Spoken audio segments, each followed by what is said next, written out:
Conservative politician Pierre Poilievre voices opposition to the impending online harms bill proposed by the Liberals, specifically targeting the inclusion of a ban on so-called online hate speech.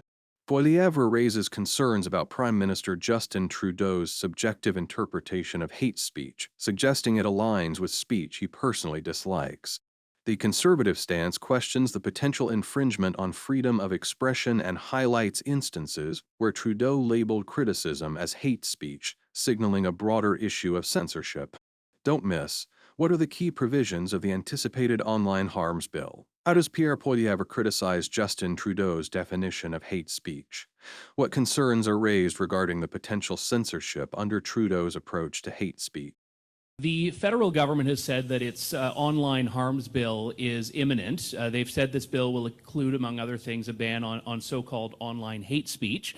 As you know, the Conservatives a decade ago repealed Section 13 of the Canadian Human Rights Act, which the Liberals have talked about reintroducing and tried in the last parliamentary term. Will the Conservatives oppose the reintroduction of these provisions and the Liberals' approach to so-called online hate speech? Yes.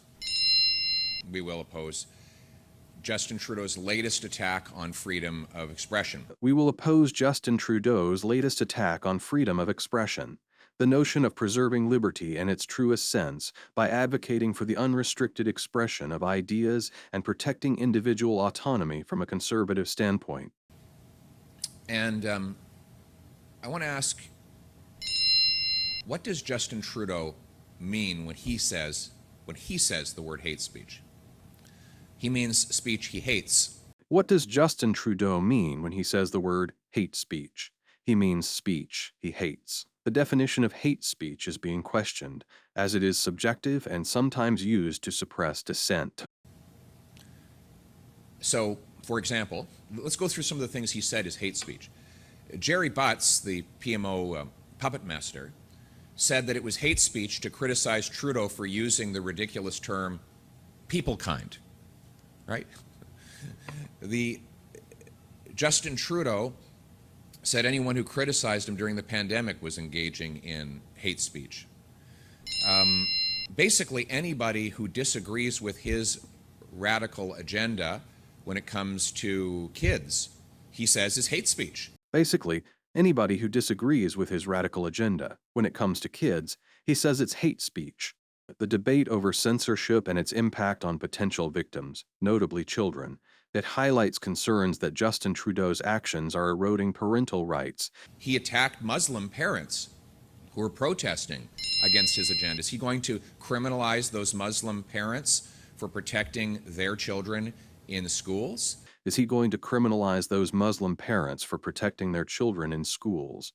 The impending legislation prompts concerns about its potential repercussions, particularly among specific communities such as Muslim parents who fear unjust scrutiny. Go down the list of things that Justin Trudeau disapproves of, and you can imagine all of the things that will be criminalized. Go down the list of things that Justin Trudeau disapproves of, and you can imagine all of the things that will be criminalized. Hate speech, being broad and subjective, may take various forms influenced by the potential scope of a bill and Justin Trudeau's apparent disdain. Then there becomes the question of who is going to be in charge of determining what is hate speech. Recently, a school board in Ontario banned Anne Frank's books. Okay? So would that be considered hate speech under Justin Trudeau's woke authoritarian agenda? I think it would. So anyone who thinks that speech they don't like is going to be criminalized and therefore the bill should be supported, go through that. Those people should go through the list of their own thoughts that Justin Trudeau considers to be unacceptable views. Anyone who thinks that speech they don't like is going to be criminalized and therefore the bill should be supported, go through that. Those people should go through the list of their own thoughts that Justin Trudeau considers to be unacceptable views. The upcoming legislation encourages individuals to reflect on their beliefs and perspectives. However, it also presents risks to varied viewpoints.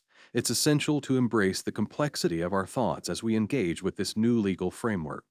And you can assume that he will ban all of that as well. In challenging the Liberals' online censorship bill, Pierre Poilievre questions the subjective nature of defining hate speech, emphasizing Trudeau's potential bias. This prompts a broader reflection on freedom of expression and the risk of criminalizing dissenting views. The public is encouraged to consider the implications of granting authorities the power to determine what constitutes hate speech, using past examples to illustrate the potential breadth of censorship under Trudeau's leadership. Pierre Poilievre asserts that the proposed legislation addressing online harm constitutes an assault on freedom of expression, a cornerstone conservative value that places a premium on individual liberty and free speech. This perspective aligns with conservative ideology, steadfastly resisting potential encroachments on freedom of expression, while expressing dissent against reintroducing provisions related to online hate speech. Highlighting democratic concerns surrounding the subjective nature of defining hate speech, a citation from Justin Trudeau underscores the ambiguity. What does Justin Trudeau mean when he mentions hate speech? He implies speech he approves of, indicating that the interpretation of hate speech is subjective and influenced by Trudeau's personal inclinations. Pierre Poilievre's case, labeled as hate speech by Justin Trudeau, encompasses critiques of Trudeau's use of the term people kind or disagreement with his pandemic response. This illustrates the broad and subjective scope of the term. Within Trudeau's framework, Democratic worries about potential authoritarianism, questions about the definition of hate speech, and instances like the Board of Education banning Anne Frank's books all serve to highlight concerns about unchecked power and arbitrary decision-making. It can be construed as an expression of apprehension regarding a government restricting speech based on ideological considerations, invoking the term woke authoritarian agenda associated with Justin Trudeau. The absence of clear and objective criteria for adjudicating hate speech, inquiries into who holds the responsibility for defining it, and the mention that Justin Trudeau has not endorsed certain perspectives are perceived as risks that could stifle a spectrum of opinions. Encouraging individuals to critically assess the potential repercussions of supporting such legislation aligns with democratic principles, emphasizing individual responsibility and active engagement with one's beliefs and values. What do you think? I promote myself and my videos.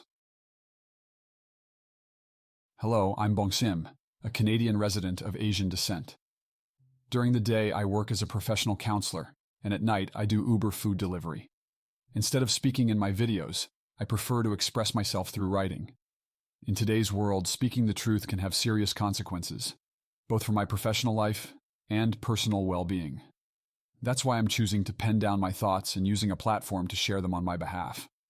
Some people find my videos uninteresting, too strict, and they even criticize the appearance of the individuals featured, including their tiredness, Asian, or perceived flaws. I understand these concerns, but I genuinely believe in the purpose behind creating these videos. Unfortunately, recent Canadian legislation has resulted in the censorship of free speech and online content. And although Google hasn't explicitly admitted their involvement, I suspect they play a part in it. Despite my efforts to monetize my content on YouTube, I haven't been able to earn any income from it. I've tried 3 times, and all my attempts were rejected. They turned me down for reasons like lacking creativity, not having a recognizable face, or not having a distinct voice. Nevertheless, I've made several adjustments to my videos, hoping to overcome these challenges. If you share my belief and support what I'm doing, I would genuinely appreciate your backing.